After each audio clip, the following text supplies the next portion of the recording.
அனைவருக்கும் வணக்கம்.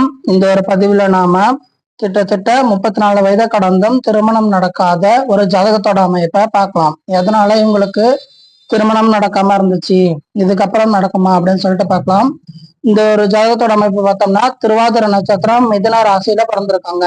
சிம்ம லக்னம், லக்னத்துல சுக்கிரன் செவ்வாய், 5ஆம் பாகத்துல ராகு, 6ல சனி, 11ஆம் பாகத்துல சூரிய சந்திரன் கேது, 12ல புதன் குரு.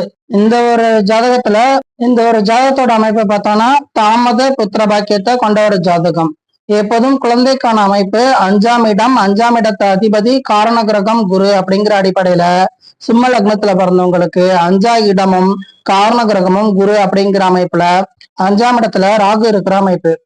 5ஆம் இடம் ராகுவோட இருப்பால இருக்க 5ஆம் அதிபதியான குருவும் குழந்தைக்கு காரணமான குரு அப்படிங்கிற அமைப்புல சனியோட பார்வை அமைப்புல, என்னதான் குரு உச்சமா இருந்தாலும் லக்னத்துக்கு 12ல மறைஞ்சி சனியோட பார்வை அமைப்புல இருக்கிறது ஒரு தாமத புத்திர பாக்கியத்தை குறிக்கிற அமைப்பு. இதன் காரணமாகவும் இதுவும் திருமணம் தாமதமா ஆனதுக்கு ஒரு காரணம். அதுக்கு அடுத்தபடியா பார்த்தோம்னா, யாரு ஒருத்தவங்க ஜாதகத்துல ராசி லக்னத்துக்கு 1, 2, 7, 8ல சனி செவ்வாய் ராகு போன்ற கிரகங்களோட தொடர்பு இருந்தாலும் அவங்களுக்கும் 32 வயது வரலாம் திருமணத்துக்கு தடையான அமைப்பு. இந்த ஒரு ஜாதகத்தோட அமைப்பை பார்த்தோம்னா, லக்னத்துல செவ்வாய் இருக்கிற அதே சமயத்துல ராசிக்கு 7ல ராகுவும் ராசிக்கு 8ல சனியும் இருக்கிற அமைப்பு. இதுவும் 32 வயசுக்கு முன்னாடி திருமணம் செஞ்சா தாரம் 2 அப்படிங்கிற அமைப்பு. இதே மாதிரி அமைப்பு இருக்கிறச்ச தாமத திருமணம், நல்ல வாழ்க்கை அமைப்பு இருக்கும். இப்ப இந்த ஜாதகர் இங்க எல்லாம் வெளிநாட்டுல இருக்காங்க. அதுக்கான காரணம் என்னன்னு பார்த்தோம்னா, 12ஆம் பாகத்துல குருவோட அமைப்பு இருந்து 8ஆம் இடத்தோட 8, 12 குரு தொடர்புல இருக்கிற அமைப்பு. இப்போதைக்கு உங்களுக்கு சனி தசை நடப்புல இருக்கு. சனி சரராசி அமைப்புல இருக்காங்க. அதுக்கு அடுத்தது வர புதன் தசை முதற்கொண்டு கடகம் அப்படிங்கிற சரராசியில இருக்கிறதுனால நீடிச்சு வெளிநாட்டுல இருக்கக்கூடிய ஜாதக அமைப்பை கொண்டவங்க இவங்க. தசாபுக்தி அமைப்புல இவங்களுக்கு இப்ப சனி தசையில சபாபுக்தி நடப்புல இருக்கு. இவங்களுக்கு சனி தசை ராகுபுக்தியில திருமணம் நடக்கணும் அப்படிங்கிற அமைப்பு. அதுக்கான காரணம் என்னன்னு பார்த்தோம்னா, சனி தசை ராகு புக்தி அமைப்புல உங்களுக்கு கையில குழந்தை இருக்க வேண்டிய அமைப்பு. 5ஆம் பாகத்தை பிடிச்சிருக்கிற ராகுவோட அமைப்புல இவங்களுக்கு குழந்தை அமைப்பு இருக்கும். ராகு தசை பெண் புக்தி அமைப்புல குழந்தைக்கான அமைப்பு இருக்கும். ராகு தசை ஸ்டார்டிங்லயே ராகு புக்தி ஸ்டார்டிங்லயே திருமணத்துக்கான அமைப்பு இருக்கும். அதாவது இந்த வருஷம் 2026 ஆகஸ்ட் மாத அளவுலயே உங்களுக்கான திருமண அமைப்பு இருக்கும். அந்த அடிப்படையில திருமணத்துக்கு பிறகு வாழ்க்கை அமைப்பு ரொம்ப நல்லா இருக்கும். இந்த மாதிரி ஜாதக அமைப்பு தாமதமான திருமணமா இருந்தாலும் நல்ல வாழ்க்கை அமைப்பை கொண்டது.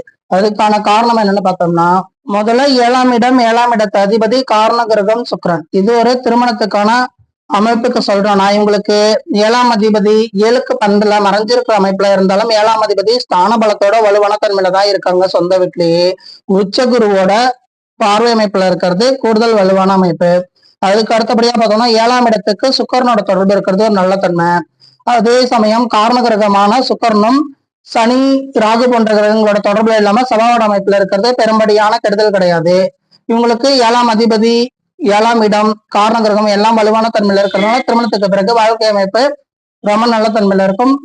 ரொம்ப நல்லா இருக்கக்கூடிய உயர்வான ஜாதகம் தான் இந்த அமைப்பு. அது மட்டும் இல்லாம இவங்க அமாவாசை அமைப்புல பிறந்திருக்காங்க. லக்னாதிபதியான சூரியன் இருள் அமைப்புல இருக்கிறதுனால கிடைக்க வேண்டிய எல்லா நல்ல விஷயங்களும் சற்று தாமதமா கிடைக்கிறதுக்கு, வயசு மீறி கிடைக்கிறதுக்கான அமைப்பு கொண்ட ஜாதகம். மற்றபடி நல்ல அமைப்பு தான். மேலும் உங்க ஜாதகத்தை பார்க்கணும் விருப்பப்படுறவங்க கீழே கொடுத்துருக்க நம்பருக்கு வாட்ஸ்அப் மூலயமா தொடர்பு கொள்ளுங்க. உங்க ஜாதகத்துல உள்ள ஒட்டு மொத்தமான எல்லா சந்தேகங்களுக்கான பதிலும் தெரிஞ்சுக்கலாம். நன்றி, வணக்கம்.